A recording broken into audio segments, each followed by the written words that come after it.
Hello, welcome back to the Jaya kitchen vlog. ಇವತ್ತು ತುಮಕೂರು ಹತ್ರ ಇರೋ ದೇವರಾಯನ ದುರ್ಗಕ್ಕೆ ಮತ್ತು ಗೊರವನಹಳ್ಳಿ ಮಹಾಲಕ್ಷ್ಮಿ ದೇವಸ್ಥಾನಕ್ಕೆ ಹೋಗಿದ್ದೋ. ನಾವು ನಮ್ಮ ಅಕ್ಕಪಕ್ಕ ಬೆಂಗಳೂರು ಸುತ್ತಮುತ್ತ, ತುಮಕೂರು ಸುತ್ತಮುತ್ತ ಎಷ್ಟು ಪುರಾತನ ಕಾಲದ ದೇವಾಲಯಗಳ್ನ ಬಿಟ್ಬಿಟ್ಟು ಬೇರೆ ಬೇರೆ ರಾಜ್ಯಕ್ಕೆ ಹೋಗಿ ಕ್ಯೂ ನಿಂತ್ಕೊಂಡು ಕಷ್ಟಪಟ್ಕೊಂಡು ದೇವ್ರ ದರ್ಶನ ಮಾಡ್ತಿದ್ದೀವಿ. ನಿಜವಾಗ್ಲೂ ಇಷ್ಟು ವರ್ಷದಲ್ಲಿ ನಾವೇ ನೋಡಿರಲಿಲ್ಲ. ಹೋಗಿ ನೋಡಿದ ತಕ್ಷಣ ಎಷ್ಟು ಖುಷಿಯಾಯಿತು ಅಂತಂದರೆ, ನಿಜವಾಗ್ಲೂ ಆ ವಿಗ್ರಹ ಉದ್ಭವ ಮೂರ್ತಿ ಲಕ್ಷ್ಮಿನ ತೊಡೆ ಮೇಲೆ ಕೂರಿಸ್ಕೊಂಡಿರೋ ಅಂಥ ಲಕ್ಷ್ಮೀ ನರಸಿಂಹನ ನೋಡೋಕ್ಕೆ ಒಂದು ಆನಂದ. ನೀವೊಂದ್ಸಲ ಓಡಿ ಬನ್ನಿ. ನಿಜವಾಗ್ಲೂ ಎಷ್ಟು ಖುಷಿಯಾಗುತ್ತೆ ಅಂತಂದರೆ, ನಿಜವಾಗ್ಲೂ ಎಲ್ಲಪ್ಪ ಹುಡಿಕೊಂಡು ಹೋಗ್ಬೇಕು ನಾವು ದೇವ್ರನ್ನ. ಇಲ್ಲಿ ಎಷ್ಟು ಒನ್ ಅವರ್ ಆಗ್ಬೋದು ಅಷ್ಟೇ, ಇಲ್ಲಾಂದರೆ 1.5 hour 2 hour ಅಂತಲೇ ಅನ್ನಿ. ಎಷ್ಟು ಖುಷಿ ಇರುತ್ತೆ ಅಂತಂದರೆ, ನಿಜವಾಗ್ಲೂ ನಮಗಂತೂ ತುಂಬ ಇಷ್ಟ ಆಗಿದ್ದು ದೇವರು ಅಂತ ಹೇಳ್ಬೋದು. ನಾವು ನೋಡಿರಲಿಲ್ಲ. ಬೆಟ್ಟದ ಮೇಲೆ ಐತಲ್ಲ, ನಿಜವಾಗ್ಲೂ ಬೆಟ್ಟದ ಕೆಳಗಡೆ ಇರೋದು ಮಾಮೂಲಿ ದೇವರಂತೆ. ಅಲ್ಲಿ ಉದ್ಭವ ನರಸಿಂಹ ಅಂತಂದು, ಅಂದರೆ ಉದ್ಭವ ಮೂರ್ತಿನೇ ಆ ಥರ ಉದ್ಭವ ಆಗಿರೋದು. ಯೋಗ ನರಸಿಂಹ, ಭೋಗ ನರಸಿಂಹ ಅಂತಂದ್ಬಿಟ್ಟು ಸುಮಾರು 1,000 ವರ್ಷ ಅಂತ ಒಬ್ಬರು ಹೇಳ್ತಾರೆ. ಇನ್ನೊಬ್ಬರು ಇಲ್ಲ 1,500-2,000 ಇತಿಹಾಸ ಇರೋ ದೇವಸ್ಥಾನ ಅಂತ ಹೇಳ್ತಾರೆ. ಕನ್ಫರ್ಮಾಗಿ ಗೊತ್ತಿಲ್ಲ. ಆದರೆ 1,000 ವರ್ಷದ ಮೇಲ್ಪಟ್ಟಾಗಿರೋದಂತೂ ನಿಜ. ನಿಜವಾಗ್ಲೂ ಅದು ನೋಡೋಕ್ಕೆ ಒಂದು ಖುಷಿ. ಒಂದು ಸಲ ಹೋಗಿ ನೋಡಿ. ಆಲ್ರೆಡಿ ನೋಡಿರೋರೆಲ್ಲ ಕಮೆಂಟ್ ಹಾಕಿ. ಅದಕ್ಕೆ ಫಸ್ಟು ಇದ್ದಿದ್ದು ಕರಿಗಿರಿ ಬೆಟ್ಟ ಅಂತಂದ್ಬಿಟ್ಟು, ಆಮೇಲೆ ಬಂದಿದ್ದು ದೇವರಾಯನ ದುರ್ಗ ಅಂತಂದ್ಬಿಟ್ಟು. ನಿಜವಾಗ್ಲೂ ತುಂಬ ಚೆನ್ನಾಗಿತ್ತು. ನಾವು ಸ್ವಲ್ಪ ದೂರ ಗಾಡಿ ಹೋಯ್ತು, ಆಮೇಲೆ ಬೆಟ್ಟ ಹತ್ಕೊಂಡು ಹೋಗ್ಬೇಕಾಗಿತ್ತು. ನಾವು ಒಂದು 3-4 ಜನ ಹೋಗಿದ್ದು. ನಿಜವಾಗ್ಲೂ ತುಂಬ ಹೋಗಿ ಹೆಂಗಪ್ಪ ಇರುತ್ತೆ ದೇವಸ್ಥಾನ ನೋಡೇ ಇಲ್ವಲ್ಲ, ಫಸ್ಟು ಯೋಗ ನರಸಿಂಹನ ದರ್ಶನ ಮಾಡಬೇಕಾ ಇಲ್ಲಾಂದರೆ ಭೋಗ ನರಸಿಂಹನ ದರ್ಶನ ಮಾಡಬೇಕಂತ ನಮಗೆ ಗೊತ್ತಿರಲಿಲ್ಲ. ಆದರೂ ಬೆಟ್ಟದ ಮೇಲೇ ದೇವಸ್ಥಾನಕ್ಕೆ ಫಸ್ಟ್ ಹೋಗಿದ್ದು. ಆಮೇಲೆ ಐನವ್ರನ್ನ ಕೇಳಿದ್ರೆ ಆ ಥರ ಏನಿಲ್ಲ, ಫಸ್ಟು ಇಲ್ಲಿಗೆ ಬರಬೇಕಾಗಿರೋದು, ಬಂದಿದ್ದೀರಾ ಬಿಡ್ರಿ ಅಂತಂದ್ರೆ ಫಸ್ಟು ಯೋಗ ನರಸಿಂಹನ ದರ್ಶನ ಮಾಡ್ಕೊಂಡು ಆಮೇಲೆ ಕೆಳಗಡೆ ಇರೋ ಭೋಗ ನರಸಿಂಹನ ದರ್ಶನ ಮಾಡಿದ್ರೆ ಒಳ್ಳೆಯದಂತೆ. ನನಗೆ ನಿಜವಾಗಿ ಗೊತ್ತಿಲ್ಲ. ಅವರು ಅಲ್ಲಿನ ಪೂಜೆ ಮಾಡ್ತಾರಲ್ಲ, ಅವ್ರು ಹೇಳಿರೋದು ನಾನು ಹೇಳ್ತಿದ್ದೀನಿ ಅಷ್ಟೇ. ಸರಿ, ಬೆಟ್ಟ ಹತ್ಕೊಂಡು ಹೋಗ್ಬೇಕಾದ್ರೆ ಸೆಂಟ್ರಲ್ಲಿ ಆಂಜನೇಯ ಸ್ವಾಮಿ ದೇವಸ್ಥಾನ ಸಿಕ್ಕಿತ್ತು ನೋಡಿ. ನಮಸ್ಕಾರ ಮಾಡ್ಕೊಂಡು ಹಂಗೆ ಮುಂದೆ ಹೋಗಿ ಫಸ್ಟು ದೇವ್ರ ದರ್ಶನ ಮಾಡ್ಕೊಂಡು ಹೋಗೋಣ ಅಂತ ಬಂದು, ಅಲ್ಲಿಂದ ನಿಜವಾಗ್ಲೂ ಆ ವ್ಯೂಸ್ ನೋಡ್ತಿದ್ರೆ ನಿಜವಾಗ್ಲೂ ಆ ಬೆಟ್ಟ, ಮರ, ಗಿಡ, ಆ ಹಸ್ರು ನಿಜವಾಗ್ಲೂ ಎಷ್ಟು ಖುಷಿಯಾಯಿತು ಅಂತಂದರೆ. ಸೆಂಟ್ರಲ್ಲೆಲ್ಲ ಗೊತ್ತಲ್ಲ ಎಷ್ಟು ಕೋತಿಗಳಿತ್ತು ಅಂತಂದರೆ, ನಾವು ಏನೂ ತೊಗೊಂಡೋಗಿರಲಿಲ್ಲ. ನಮಗೂ ಅಷ್ಟೇನು ಗೊತ್ತಿಲ್ಲ ಅಲ್ಲ ಅಷ್ಟು ಕೋತಿಗಳೈತೆ ಅಂತಂದ್ಬಿಟ್ಟು. ಆದರೂ ಆಮೇಲೆ ಕಡಲೆಕಾಯಿ ಎಲ್ಲ ಕೊಟ್ಬಿಟ್ಟು ಬಂದು ಸುಮಾರು ಕೋತಿಗಳಿತ್ತು. ನಿಜ, ನಮಗೆ ಪಾಪ ಹಣ್ಣು ಏನೂ ತೊಗೊಂಡೋಗಿರಲಿಲ್ಲ. ಇನ್ನು ನೆಕ್ಸ್ಟ್ ಸಲ ಹೋಗುವಂದರೆ ತೊಗೊಂಡೋಗ್ಬೇಕಣ್ಣ ಅಂತ ಅಂದ್ಕೊಂಡು ಹಂಗೆ ಬೆಟ್ಟ ಹತ್ಕೊಂಡು ಹೋಗ್ತಾಯಿದ್ದೋ. ನಿಜವಾಗ್ಲೂ ಬೆಟ್ಟನೇ ಹತ್ತಕ್ಕಾಗಲಿಲ್ಲ, ಬಿಸಿಲೇನಿರಲಿಲ್ಲ, ಅಂಥ ಬಿಸಿಲೇನಿರಲಿಲ್ಲ. ಹೋಗ್ತಾ ಹೋಗ್ತಾ ಒಂದೊಂದಂಗೆ ಆಂಜನೇಯ ಸ್ವಾಮಿ, ಗಣಪತಿ ವಿಗ್ರಹ ಹಂಗೆ ಬಂಡೆಯಲ್ಲೇ ಕೆತ್ತನೆ ಮಾಡಿರೋದಿತ್ತು. ಹಂಗೆ ನೋಡ್ಕೊಂಡು ಕೈ ಮುಕ್ಕೊಂಡು ನಿಧಾನವಾಗಿ ಹಂಗೆ ಹತ್ಕೊಂಡು ಹೋದೋ.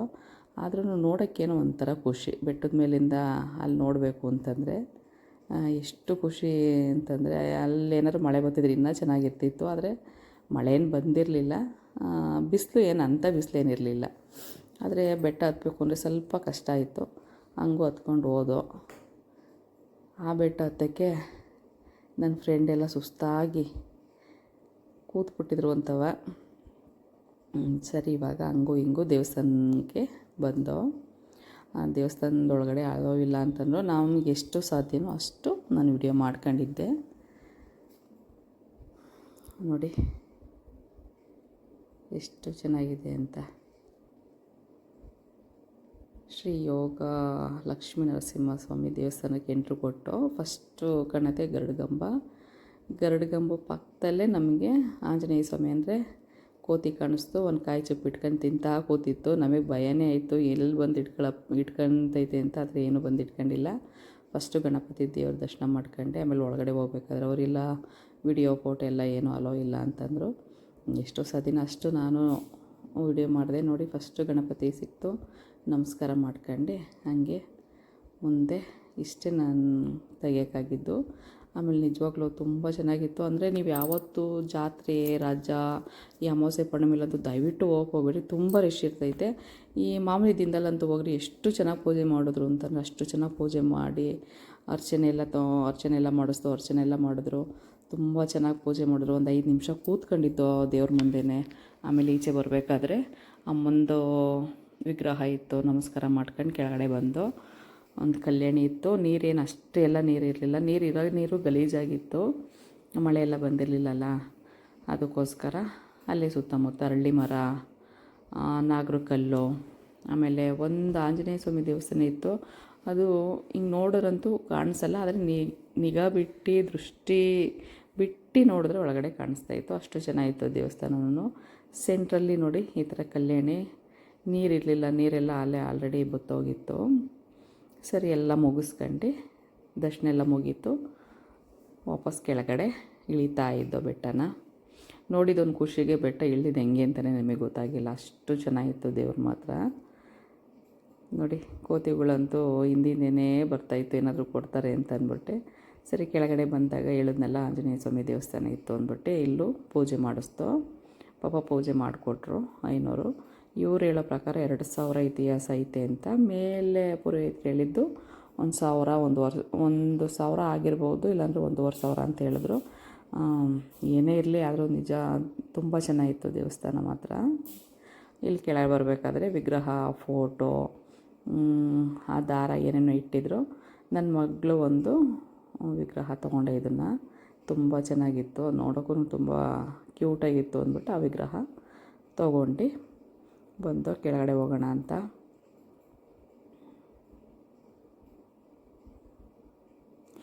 ಬರಬೇಕಾದ್ರೆ ನೋಡಿ ಇದು ಗುಹೆ ಒಳಗಡೆ ಆಂಜನೇಯ ಸ್ವಾಮಿ ದರ್ಶನ ಮಾಡ್ಕೊಂಡು ಹೋಗಿ ಬೇಡಿ ಒಂದು 5 ನಿಮಿಷ ಅಲ್ಲೇ ಕೂತ್ಕೊಂಡು ಬಂದು ನಿಜವಾಗ್ಲೂ ತುಂಬ ಖುಷಿಯಾಯಿತು.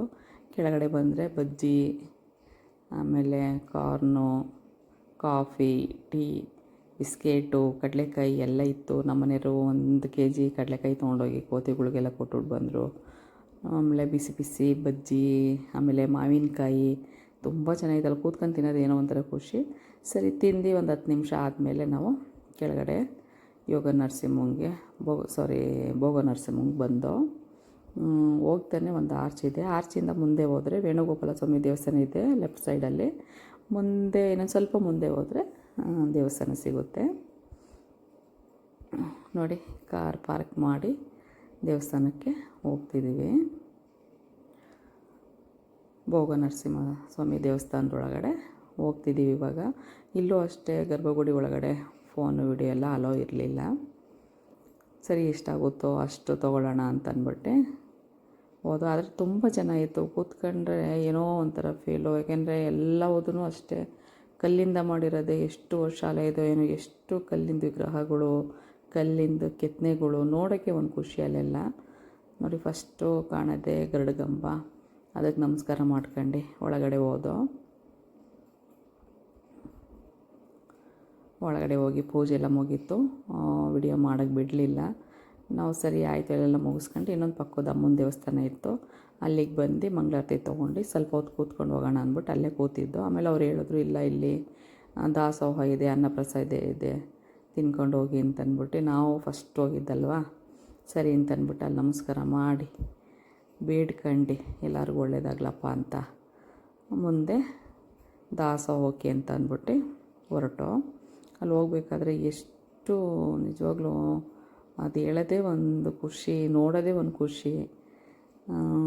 ಒಂದು ಸಲ ಓಡಿ ಬನ್ನಿ ಫ್ರೀ ಮಾಡ್ಕೊಂಡು, ಯಾಕೆಂದರೆ ಬೇರೆ ಎಲ್ಲೂ ಇಲ್ಲ, ನಮ್ಮ ತುಮಕೂರು ಅಕ್ಕಪಕ್ಕದಲ್ಲೇ ಇದೆ. ಏನು 1-2 ಅವರ್ ಜರ್ನಿ ಅಂತಲೇ ಅಂದ್ಕೊಂಡ್ರು ಒಂದು ದಿನಕ್ಕೆಲ್ಲ ಹೋಗಿ ಅಲ್ಲಿರೋ ಅಕ್ಕಪಕ್ಕದಲ್ಲೆಲ್ಲ ನೋಡ್ಕೊಂಬರ್ಬೋದು. ನೋಡಿ ಎಲ್ಲ ದರ್ಶನ ಮಾಡ್ಕೊಂಡು ಈಚೆ ಬಂದು, ಆಮೇಲೆ ಅವರು ದಾಸೋಹ ಅಲ್ಲೇ ಮುಂದೆನೇ ಅಂತಂದರು. ಸರಿ ಇಷ್ಟು ದೂರ ಬಂದಿದ್ದೀವಲ್ಲ ಅಂತಂದ್ಬಿಟ್ಟು ಪ್ರಸಾದ ತಿನ್ಕೊಂಡು ಹೋಗೋಣ ಅಂತಂದ್ಬಿಟ್ಟು ಹೋದೋ. ತುಂಬ ನೀಟಾಗಿ ಮಡಗೋರೆ, ತುಂಬ ಖುಷಿಯಾಯಿತು. ಯಾಕೆಂದರೆ ಊಟನೂ ಅಷ್ಟೇ ಎಷ್ಟು ಚೆನ್ನಾಗಿತ್ತು ಅಂತಂದರೆ ನಮ್ಮ ಮನೇಲಿ ಎಷ್ಟೇ ಮಾಡಿದ್ರೂ ದೇವಸ್ಥಾನದಲ್ಲಿ ತಿಂದಂಗೆ ದೇವರಣೆ ಅನ್ಸೋದು ಇಲ್ಲ, ನಮ್ಮ ಕೈಲಿ ಮಾಡೋಕ್ಕೂ ಆಗೋಲ್ಲ, ಅಷ್ಟು ಟೇಸ್ಟಿಯಾಗಿತ್ತು. ಸರಿ ಹೋಗಿ ತಿನ್ಕೊಂಡು, ಅಲ್ಲೂ ಅಷ್ಟೇ ವಿಡಿಯೋ ಮಾಡೋಕ್ಕೆ ಅಲೋ ಇಲ್ಲ, ಫಸ್ಟು ಊಟ ಮಾಡಿರಿ ಅಂತ ಇದ್ದರು. ವಿಡಿಯೋ ಎಲ್ಲ ಮಾಡೋಕ್ಕೆ ಬಿಡಲಿಲ್ಲ. ಆದರೂ ಒಂದು ಸ್ವಲ್ಪ ಪ್ರಸಾದ ಅಲ್ವಾ ಅಂತ ಅಂದ್ಬಿಟ್ಟು ನಾನು ಹಂಗೆ ಸ್ವಲ್ಪ ವಿಡಿಯೋ ಮಾಡಿದೆ ಅಷ್ಟೇ. ಫಸ್ಟು ಪಾಯಸ ಹಾಕಿದ್ರು ಎಷ್ಟು ಟೇಸ್ಟಿಯಾಗಿತ್ತು ಅಂತಂದರೆ ನಿಜವಾಗ್ಲೂ. ಆಮೇಲೆ ಅನ್ನ ಸಾರು ಮಸೊಪ್ಪು ಮಾಡಿದರು, ಮಜ್ಜಿಗೆ ಅನ್ನ ತಿಂದು ಅಪ್ಪ ಹೊಟ್ಟೆ ಅಂತೂ ತುಂಬಿತು ಅಂತ ಹಂಗೆ ಬಂದಾದಮೇಲೆ ಇಲ್ಲಿ ಕುರುನಳ್ಳಿ ದೇವಸ್ಥಾನಕ್ಕೆ ಬಂದು ಇಲ್ಲೂ ಅಷ್ಟೇ ಏನು ಜನ ಏನಿರಲಿಲ್ಲ. ನಾವು ಹೋಗಿ ಸೋಮವಾರ ಅನಿಸುತ್ತೆ, ಅಷ್ಟು ಜನ ಏನಿರಲಿಲ್ಲ. ಹೋಗ್ದೆ ಎಂಟ್ರೆನ್ಸಲ್ಲೇ ಅರಿಶಿನ ಕುಂಕುಮ ಇಟ್ಟಿದ್ರು, ಅರಿಶಿನ ಕುಂಕುಮ ಇಟ್ಕೊಂಡು ಒಳಗಡೆ ಹೋದೋ. ಅಲ್ಲಿಗೂ ಇಲ್ಲಿಗೂ ಏನೊಂದು 15-20 ಕಿಲೋಮೀಟ್ರು ಅಂತ ಅನ್ಕೊತೀನಿ. ಯಾಕೆಂದರೆ ನಾವು ಅಲ್ಲಿ ಬೆಟ್ಟದ ಹತ್ರ ಹೋದಾಗ ಏನೋ ಕಾಮಗಾರಿ ನಡೀತಾಯಿತ್ತು ಅಂತ ಅಂದ್ಬಿಟ್ಟು ಬಳಸ್ಕೊಂಡು ಹೋಗಿದ್ದಕ್ಕೆ ಅಷ್ಟು ದೂರ ಆಯಿತು ನಮಗೆ.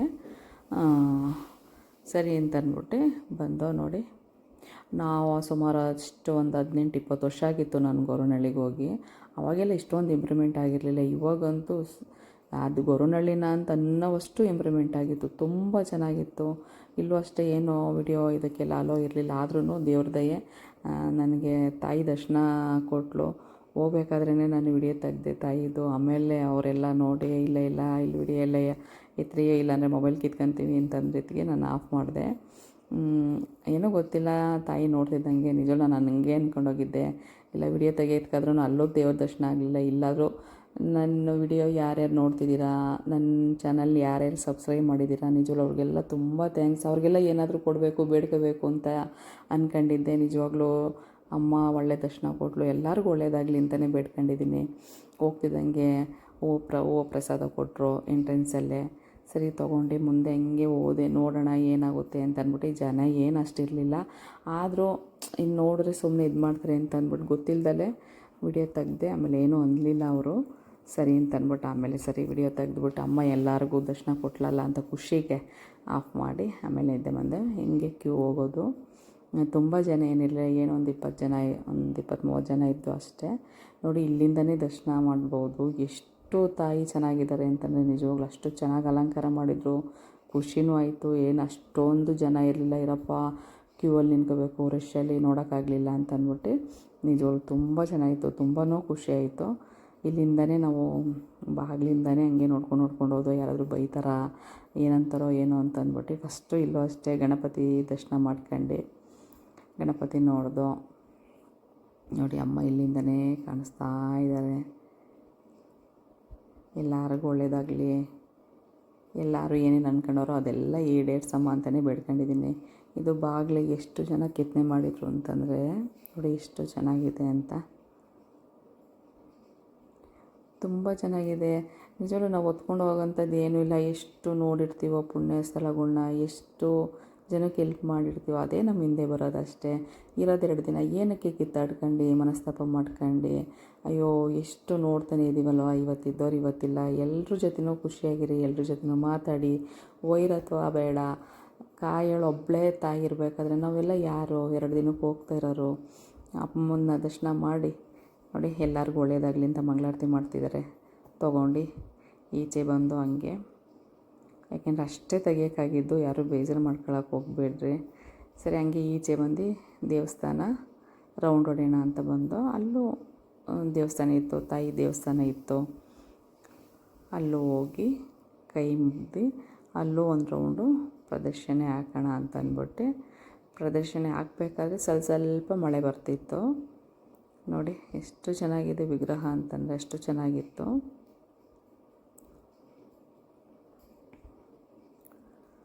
ಅದೇ ರೌಂಡ್ ಹಾಕಬೇಕಾದ್ರೆ ಮಳೆ ಬರ್ತಾಯಿತ್ತು, ಚಿಡಿ ಅಂದರೆ ಸಣ್ಣ ಮಳೆ ಬರ್ತಾಯಿತ್ತು.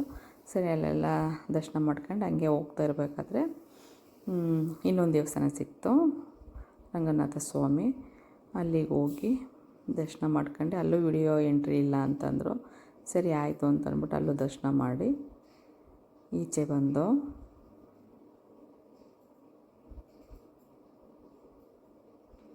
ನೋಡಿ ಹಂಗೂ ಒಂದು ಫೋಟೋ ಸಿಕ್ತು. ಅದೊಂದು ಫೋಟೋ ತೆಗೆದೆ. ಆಮೇಲೆ ಅವರು ಇಲ್ಲ ಫೋಟೋ ಎಲ್ಲ ತೆಗಿಯಂಗಿಲ್ಲ ಅಂತಂದರು.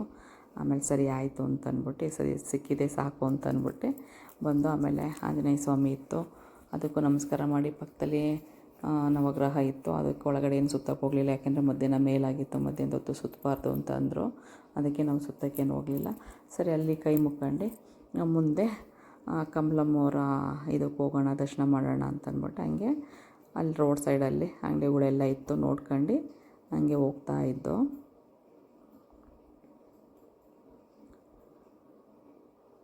ಏನು ತೊಗೊಳಕ್ಕಂತೂ ಹೋಗಲಿಲ್ಲ, ಸುಮ್ಮನೆ ಹಂಗೆ ನೋಡ್ಕೊಂಡು ಹೋದೋ.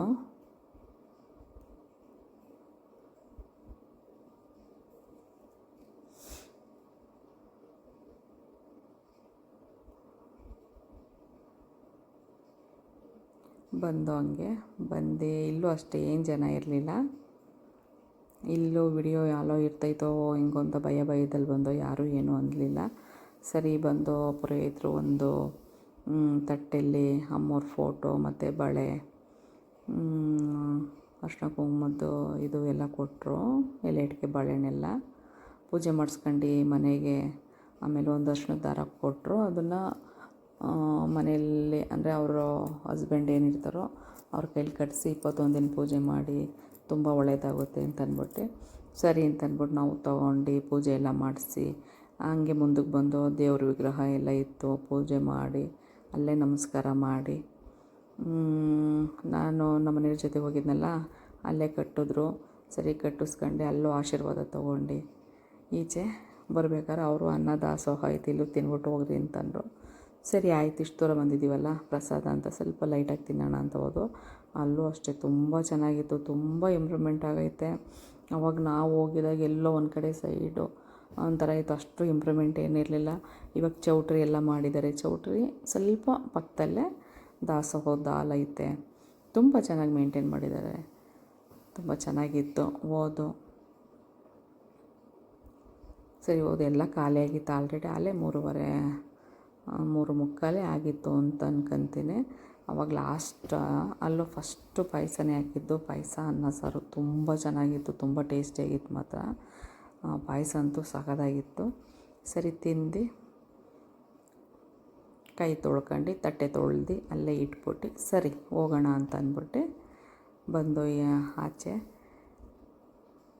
ಬಂದು ಆಲೆ 4 ಗಂಟೆ ಆಗಿತ್ತು. ಸರಿ ಕಡಲೆಪುರಿ ತೊಗೊಳ್ಳೋಣ ಅಂತ